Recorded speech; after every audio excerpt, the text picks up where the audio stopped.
After years of my dad enabling his entitled wife's stepmom toxic behavior, I finally went no contact when she attacked my kid over a wedding dispute. I tried posting this on Ida through a different account a couple days ago, but it didn't work out. Given the trigger warning, I'm not surprised. I have since concluded my wife and I did the right thing, so this will be my last attempt to post this story. I tried to add some info and change the wording a little. All names are fake. My 28M stepmother, 49F, is a wannabe party planner. She has taken it upon herself to plan and host every party and holiday my dad's family has thrown since she married him. I never loved those occasions growing up. She's controlling and gets upset if people complain about anything, but humored her for my dad's sake. According to him, this helps her feel included. I'm getting married to my fiancée Jane, 26F, in July. We got engaged in early 2021, but Jane ended up getting pregnant a couple months after that, and we decided to postpone the wedding to focus on our son for a while. So we've had a long engagement. My stepmother has tried to hijack our wedding plans from day one, complaining, contacting our planner, showing up unannounced to Jane's dress appointments, etc., and we have repeatedly asked her to stop. Dad wants us to humor her, but she's clearly resentful of the fact that she's not hosting the wedding or being labeled mother of the groom in invitations. Besides our baby boy, we also have Luke, 4M, Jane's paternal half-brother. She got custody of him a few months into our relationship, after his parents died. I ended up moving in with them during the pandemic, and have been in Luke's life since he was a baby. He doesn't call me dad, and refers to us as his sister and his op, but we love him like a son. Stepmother, though, hates Luke. She accuses Jane of baby-trapping her way into the family. That accusation only got worse after our son was born. My dad gets along with Jane and adores the kids, but stepmother demands him to refuse babysitting Luke, so we don't leave the kids with them often. Instead, Jane's brother and Sil usually watch the kids for us, as their children are close to ours in age. We had a thing last Sunday, and my Bill was out of town with his family. Jane's other siblings live in different cities, as well as my mom and sister. My dad agreed to babysit at our place, and we left. We came back to find both kids crying, stepmother screaming, and Dad weakly trying to calm everyone down. Apparently, Luke had told stepmother that both he and our son were going to be our ring bearers, and she went ballistic. She screamed that she wasn't going to allow that because he wasn't family. She then made me need to include the trigger warning when he started crying. His lip is still split. She'd never gotten to this point before. We immediately banned her from our house and from our wedding. Dad is fuming and has said he's not going without her. He's also convinced half of his side of the family, by severely downplaying what stepmother did, to boycott the wedding as well. This includes my stepbrother, who fully agrees with his mother no matter how many times I try to tell him the truth. Me and Jane are refusing to budge, but many of my cousins who aren't coming anymore are asking us to reconsider. Pretty much all of Jane's family agrees with us, but one of her aunts has suggested that maybe stepmother is acting out because she doesn't feel welcomed by my family. I've honestly had it with my family enabling her behavior. I love my dad, and really want him at my wedding, but I am more than willing to go NC if it means protecting my family. Edit. I think I accidentally deleted the paragraph where I mentioned this, but we did press charges. We took Luke to the pediatrician the next day and gathered every piece of evidence we had. Not only did we have pictures of Luke's face, but by some miraculous strike of luck, we also had nanny cam footage. Some commenters were right to assume that my SM hadn't been invited to our house, but my dad hasn't really gone anywhere without her in years, so we took precautions. We didn't expect her to actually do anything this awful, but we've never trusted her with the kids. The physical attack happened off camera, but there is some footage of her screaming and Luke crying before and after the event. She now has a child abuse charge on her rap sheet. We wouldn't let her get away with this. Edit 2. There is a lot of additional info I want to add. I'll try to respond to at least some of the comments. I did not expect the amount I've gotten so far, but all I'll add for now is that Luke is okay. The visit to the pediatrician happened the day after. He already had a counselor. Jane was pretty traumatized when her dad and stepmom died, and was worried it would rub off on him, and will continue treatment. We've been hugging and pampering him a little more than usual, too. He's still upset, but is already doing much better. Update, entitled Stepmonster got herself banned from my wedding. I want to thank everybody who took the time to read and or comment on my previous post. It's been a tough week, but it's always great to know that people care. I haven't been able to reply to every comment, but I will try to address some in this update. This might get a little long. I'll start off by saying that me and Jane are going NC with my dad and SM. We haven't really spoken to either of them since the incident, and I don't plan on being the one to reach out. Any communication between us is being handled by my younger sister. She's completely on our side, but will remain in low contact for the time being. I've decided to adopt Jane's way of dealing with people she cares about. Forgive what's apologized for, but never forget. Basically, if Dad or SM ever truly understand what they did wrong and sincerely apologize, we're willing to forgive them, even if begrudgingly so. But we will never ignore, or let them forget, what they did to our family. And for the time being, neither of them will be allowed near Luke, our baby, and any other kids we may have in the future, even if we do forgive them. As for the rest of my family, I read a lot of comments suggesting that I post pictures of Luke's face, as well as the nanny cam footage. I'm not very active on social media, but even if I was, I'm not comfortable exposing my injured preschooler like that, especially given that nothing on the internet ever truly goes away. I also decided not to share the pictures with my family unless truly necessary. I should probably mention that while my family adores my dad, most of them aren't very fond of SM. She had 2 failed marriages prior to meeting my father, the first of which resulted in my stepbrother, and he cheated on his then-girlfriend to be with her. My family loved that girlfriend, and disliked SM right away. Not only has she been controlling and manipulative since the beginning, she's also tried to force her way into the family matriarch role by any means possible. Taking over planning duties for every family event was her favorite way to do it, because of all the attention and compliments that come with it. The main reason why I hated these parties growing up was because she'd always find a way to make everything about her, including Christmas and mine and my sister's birthdays. The rest of the family felt neutral about it, but they never liked her. With Luke, it was different. Most of my relatives didn't meet him until COVID restrictions got looser, and by then he was 2 years old. He's a bright and genuinely lovable kid, and there weren't really any other small children in the family, so everyone immediately started cooing over him. The way I see it, SM got upset that Jane and Luke were accepted by my family so easily compared to her experience, and that's why she resents them both, but I can't confirm that. She was also mad that, aside from not being the planner, she would have absolutely no involvement in the wedding party. She tried to pressure us into letting her officiate. One of Jane's best friends was offered that role a year ago, making stepbrother my best man. He wasn't interested, and had already gotten my best friend, or asking her sister's daughter to be our flower girl. We'd promised Jane's 3-year-old niece. Also, her sister's daughter is 15 and doesn't know us.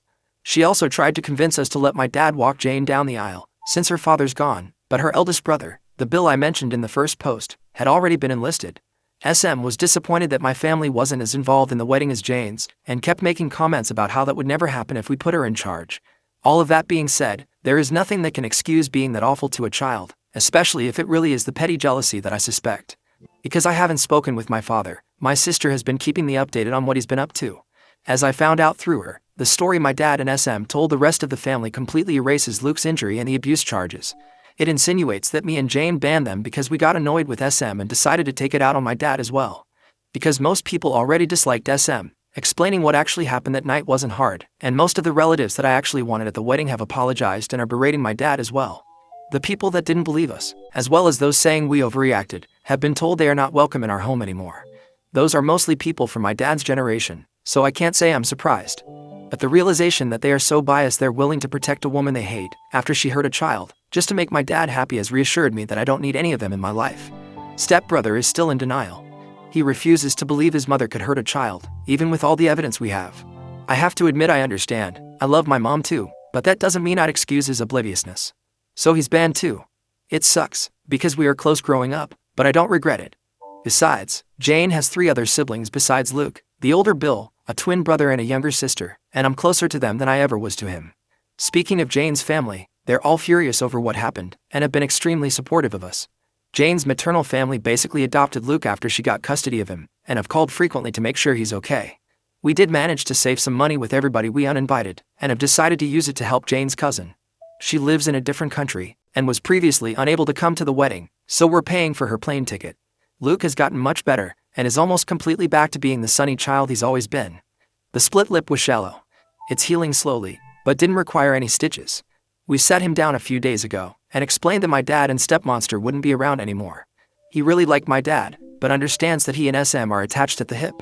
He's clearly scared of her, but we're doing our best to make him feel safe. Me and Jane have reassured him that he is family, we love him, and no one will ever change that. I'm not too worried about Dad or SM trying to show up at the wedding, but we've alerted the venue and given them pictures just in case they try anything. Better safe than sorry. Some people brought attention to the fact that SM is a hypocrite for saying Luke isn't family. I agree, for obvious reasons. Her main excuse for pretty much everything she does is that she doesn't feel like my family welcomes her. Dad has been guilting me to take part in everything she plans by reminding us of that for as long as I can remember. The way he continues to make excuses for her without realizing this is basically a case of the pot calling the kettle black, except Luke actually is family, is what has made me accept that. While I will always love my dad, it's not healthy or safe for me and my family to be around him anymore. It hurts to know my son won't have his only remaining bio-grandfather in his life, but he has 2 amazing step-grandpas to make up for it. For now, I'm sad, but satisfied with how things have turned out. I don't like to complain about my life. It's a mess, but a beautiful one. I love my fiancé, I love my kids, and I'm lucky enough to love my job. We're happy. I'm not letting anyone ruin that. To whoever was annoyed at my censorship, when posting on Ida didn't work out, Jane suggested I make the writing less explicit. I'm not used to Reddit yet, so I might have overdone it a little bit. I hope this is my last update on this story, but I'll keep you posted. Again, thank you for all your love and support. Best wishes to all of you. Update 1. SM, my family and my kids. I'll start off by, probably, disappointing a lot of people. We're coming to terms with the fact that it's unlikely SM will get anything more than a slap on the wrist. Me and Jane are discussing our next move with our lawyer, but we're still not sure how we're going to move forward. It's too early to tell anyway, so we're trying not to get ahead of ourselves any more than we already have. However, I'm relieved to announce that we're getting started on the process for a restraining order against SM. We're using the same evidence we gathered the week following the incident, including the nanny cam footage and pictures of Luke, and we'll focus on that for the time being. I still haven't spoken to my father. My sister is still in LC, but is seriously considering cutting ties with him. Because my sister is the only one on my side that still talks to him, my father keeps trying to ask her about me, and whether I've calmed down yet. According to her, he's annoyed that half of his family refuses to talk to him, but still doesn't seem to accept why. I told my sister that she doesn't need to keep playing messenger pigeon between me and our father. I never asked her to do it, and it's clearly taking a toll on her, but she insists she'll stop when it feels right. Either way, there is absolutely no doubt whether SM attacked Luke. Not only did Luke say it the moment we got home, but that was also confirmed by my father in a failed attempt to defend her behavior. He never tried to hide it from us. That, and the fact that he gave Luke a nice bag, is literally the only positive thing I can say about his actions.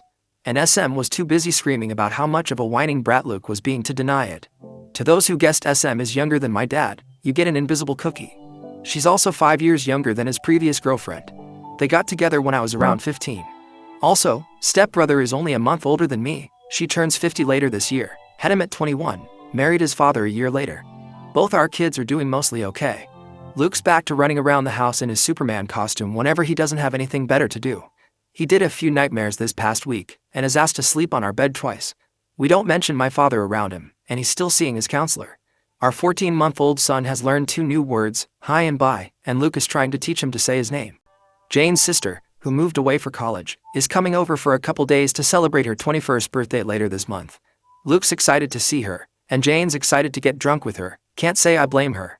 We're hoping her presence will cheer us all up. I'm not doing so good, and neither is Jane. She's usually the kind of person who tries to keep her negative emotions to herself, but she cried herself to sleep almost every night the week it happened. It breaks my heart to see her like that, and I can't help but feel like this is my fault. There's a part of me trying to tell me I had no way of knowing SM would do anything like that, but that doesn't really change anything. I allowed my father near my kids unsupervised, even though I knew she'd probably tag along. This is the guiltiest I've ever felt, and I don't think I'll ever forgive myself. Jane has been improving lately, and is trying to convince me to see a therapist. I've never really done that before, apart from a psychiatrist when I was younger, but now feels like a good time to give it a try. I was surprised by a few messages this week from people telling me to forgive my father and SM, as well as re-invite them to the wedding. That's not happening. In fact, I'm not willing to ever forgive SM. My dad has now degraded to a huge maybe, but I will never understand or forget what she did. Also, though the wedding is the last thing on our minds right now, we're not postponing it. We considered rescheduling, but the date we'd settled on is pretty much the only one that works for our guests. We have passwords with all our vendors, and gave them all clear instructions not to talk to anyone but us. Jane's family is bigger and closer to each other, which is why they're more involved in the wedding than mine, but I do have family participating. My sister is one of the bridesmaids, 2 of my cousins are groomsmen, and my mom is walking down the aisle with a wedding party. Going through all of this with Jane has made me understand even more just how much I love this woman. I couldn't ask for a better partner to start a family with, and I have no idea what I'd do without her. This didn't tear us apart, and I couldn't be more thankful. I probably won't make any more updates until after the wedding, unless something big happens. In the meantime, as always, best wishes to all of you. Update 2. I saw my father in SM for the first time since she attacked my child. I didn't plan on updating again before the wedding, but something pretty huge happened. The good news is we got the row. The bad news is me and Jane had to see both SM and my father at the court hearing. This was our first time seeing them since we kicked them out of our house over a month ago, and neither of us were looking forward to it. We left the kids with Jane's brother and Sil, so at least Luke didn't have to see them. The hearing itself went a lot quicker than I expected. I'll give credit where it's due. My father was, at the very least, smart enough to understand there was no way they were winning this. There was a lot of evidence against them. Not only did we have the nanny cam footage and Luke's pictures and medical record, but my sister had also gathered every text and email SM had sent her and the family about what happened. and SM hates speaking on the phone, so there were a lot of those. They didn't even bother to get an attorney for the hearing. The judge granted us a protection order against SM. She's not allowed within 500 feet of us or our property anymore. We're changing all our locks this week, and I'm thinking about changing my phone number as well. I have to admit, the moment we left the courthouse was the safest I'd felt since this whole ordeal started. Jane was close to tearing up with joy when we got to the car. We picked up the kids and went to McDonald's with Bill and his family to celebrate. Hours later, my father called me. The order doesn't extend to him, so he can still do that. Jane and the kids were in bed, so I answered. I didn't expect him to change his mind and apologize all of a sudden, but decided to give him one last chance. He tried to start some awkward small talk, but I told him to get to the point. He asked me if the order was truly necessary. I stated, very clearly, that SM was never coming near Jane or my children again, and that I was glad I had him to formalize that. Every excuse he had for SM was pretty easy to shut down, but she only hit him once. Yep, and that's enough for me. The kids need their grandma. She's not their grandma, Mom is. She's my wife. You need to respect her. She attacked Luke. She disrespected my family and my own house. I don't owe her anything, least of all my respect. He then went on a rant about family, how much of a godsend SM was and everything she'd done for me and my sister since she came into our lives. I replied by listing every time I could remember about her lying, overstepping a boundary or acting unhinged around me, my family or my sister. I brought up both my adult life and my youth.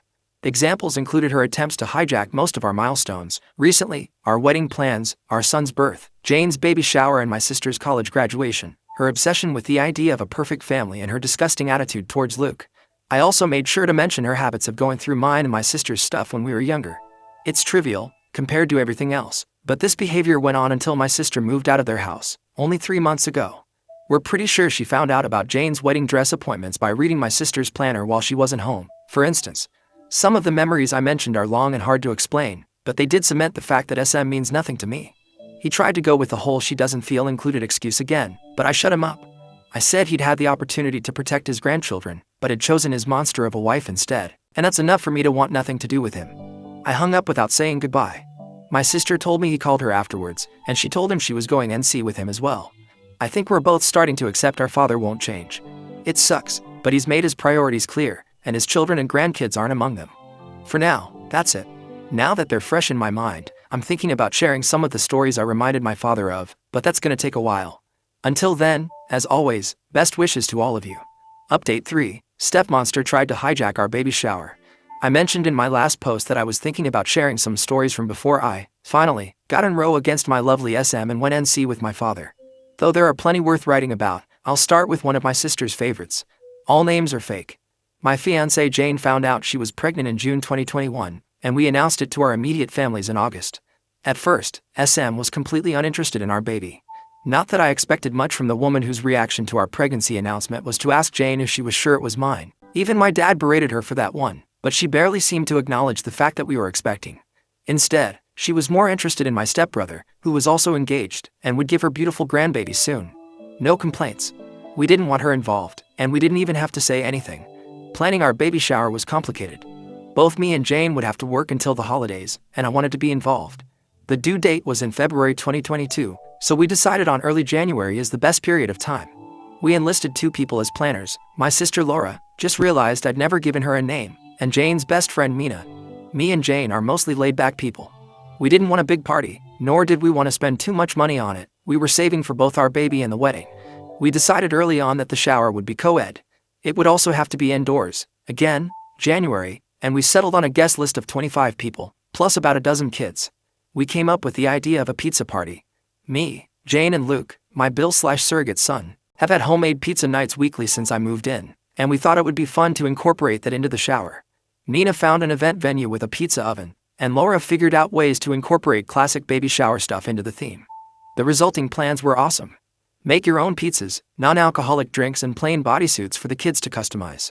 Nina and Laura mixed pizza decor with baby decor and found pizza-shaped sweets. It almost seemed messy, and I was surprised they made it work, but we loved it. Most of the planning was finished by the middle of November. Well, later that month, my stepbrother's fiancée left him for her ex. They'd been together for 4 years at that point, and it was both sudden and traumatizing for him. He was devastated. SM then realized the grandkids she dreamed of would take longer to come than she'd thought. So naturally, without her son's milestones to obsess over, she moved on to mine. Suddenly, SM went from aloof relative to excited grandma-to-be. Facebook posts, tacky promoted to Nana shirts, the whole nine.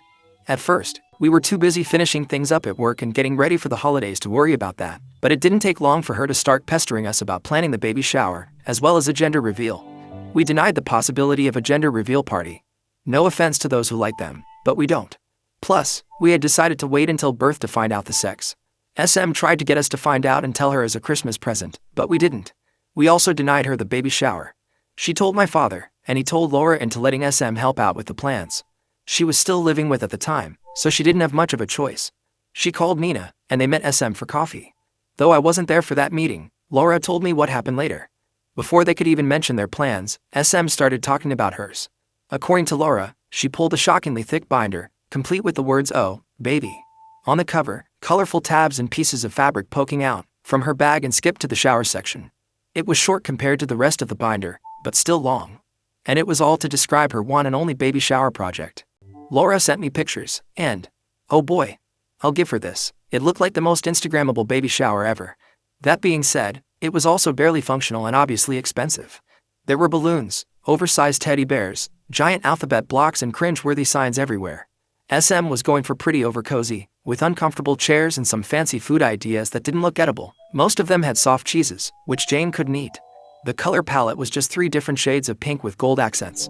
We'd be fine with a pink baby shower if it at least tried to mix things up a little, but SM's pictures looked like Barbie had puked all over Hello Kitty's birthday party. When Nina tried to remind her that we didn't know the sex, SM said she just knew that it was a girl. Spoiler alert, it wasn't. SM also wanted an all-female, child-free party with fancy caterers and alcohol. She had written down a guest suggestion list containing some of her closest friends. Neither mine nor Jane's moms were on it, and planned party games no one had any interest in trying out. Basically, the only thing everyone could agree on was to hold the party indoors. Laura and Nina weren't given an opportunity to show her their plans until she was done.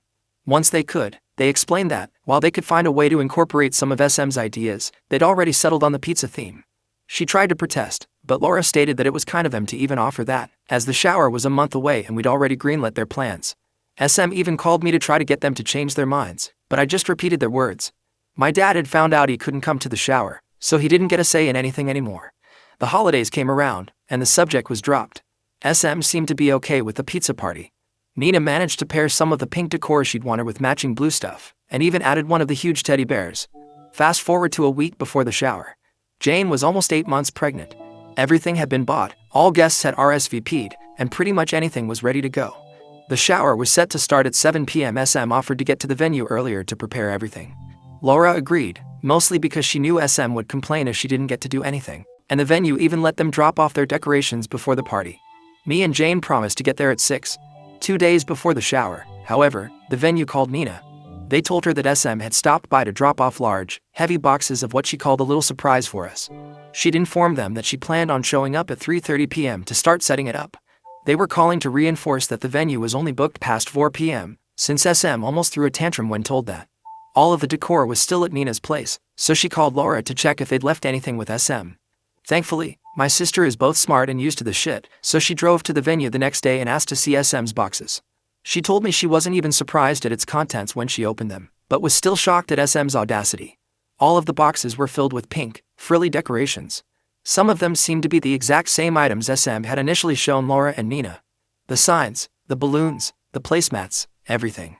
Laura realized that's why SM intended to get to the venue earlier, to set up the baby shower she'd planned and pretty much force us all to party in Barbie hell with her. She called Nina to figure out what to do. Neither of them could come at 4 p.m., so it was almost inevitable for SM to get her way. The most obvious solution they came up with was to throw everything away. But Laura had a better idea. That night, they called me and Jane. Hey, wanna destroy a party in 2 hours? Laura got home and invited SM to go to a salon with her, lying about having coupons. SM agreed, and they planned on going right after SM was done preparing the baby shower. At 4 p.m. the next day, SM got to the venue. She was done setting things up by 5. I'll admit, the woman is fast, and quickly left to meet Laura at the salon. Once they were together, Laura texted Nina that the coast was clear. At that, me, Jane and Nina went to the venue. Sure enough, SM had prepared her party. To make this shorter, I won't describe it, but I will say it was so pink it almost gave Jane nausea. For the next 2 hours, Laura distracted SM at the salon while the 3 of us quickly took down every piece of decor SM had put up and replaced it with the pizza party stuff. We set up the activities, made up the tables, and put every pink item we found back in SM's boxes. It was actually really fun. We were done only minutes before the shower started. A handful of guests arrived before SM did, so I barely saw her all night. Laura told me that when they got there, SM's jaw dropped as she tried to make sense of what had happened to all her pink decor. My sister just smiled, whispered nice try in her ear, and went to help Luke customize a bodysuit. Overall, the baby shower was everything we'd hoped for. Our friends were there, people had fun, and we had a ton of pizza.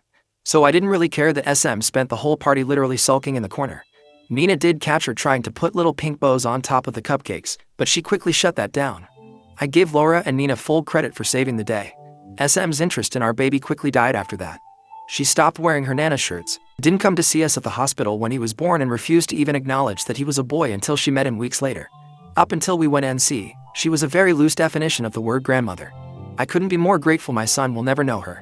Edit. The baby shower was at 7 p.m. because it was the only time that worked for everyone. That included the venue, because it was booked for the morning and we needed time to set things up. Luke was the only small child there, all the others were at least 9. Most of the parents there left early on, too. Also, though it wasn't child-free and we were prepared for everyone we'd invited, not everyone on the guest list was able to come. Update 4. Stepmonster is gone, and I think it's for good. After being engaged for over 2 years, me and Jane finally got married last Saturday. We're still getting used to calling each other husband and wife, but we'll get there. Hopefully. The wedding was awesome. The kids had fun, our extended families finally met, and we danced so much I could barely stand the next day. Luke took his ring bearer duty seriously and held my son's hand as they walked down the aisle. Besides my aunt getting shit-faced and being let out on a wheelchair, which I already thought would happen anyway, everything went according to plan. It's been 4 months since we got the row against SM. Things have been mostly quiet, and I wouldn't have it any other way. Except completely quiet, but we can't always get what we want. I never really worried about SM showing up at the wedding, especially after the row. It's literally illegal for her to come close to us, and we made it very clear that if she tried, we'd call the cops right away. My friends still warned me to take safety measures, most of which I did.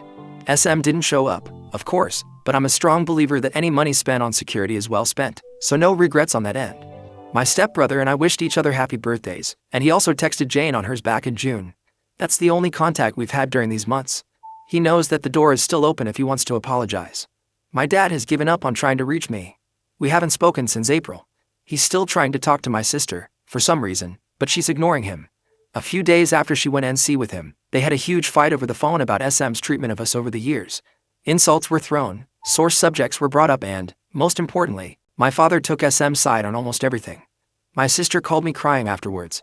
I wanted to call him and yell at him, but she told me not to. She's doing okay now. She hasn't blocked him, but doesn't take his calls or answer his texts. She's only gotten 3, a weak apology, one on my birthday back in May, and a long rant after neither of us wished him a happy Father's Day. After all, despite our differences, he's still our father. He's not wrong. I love my father, and I always will, but I can't be around him anymore. While I've closed that door, I'm not locking it just yet. He knows what he needs to do if he wants his family back. I don't think he'll do it, but if there's the slightest chance he might, I'll consider opening the door an inch or two. This is my wife's suggestion. I'm a lot less optimistic than she is, but maybe it's important to hold on to that hope. She hasn't forgiven him, though. Or SM. Jane has always been very protective of Luke, so it was no surprise that this disaster shook her. A part of me was scared she'd blame me, but she called me a dumbass when I told her that. I've been in therapy for a few months, and it's helped a lot more than I thought it would. I've realized SM's behavior around me growing up was a lot worse than I always thought, and it's great to finally be able to get my feelings off my chest. Right now, I'm more than happy. I just married the most amazing woman ever, and I have the family I always dreamed of. None of us are perfect, but I never thought life would be this great to me. I'll stick around. Reddit is a lot more than I expected, but I can sleep peacefully now, so it's safe to say this will be my last update on this. Thank you all for the kindness and advices you gave me these months.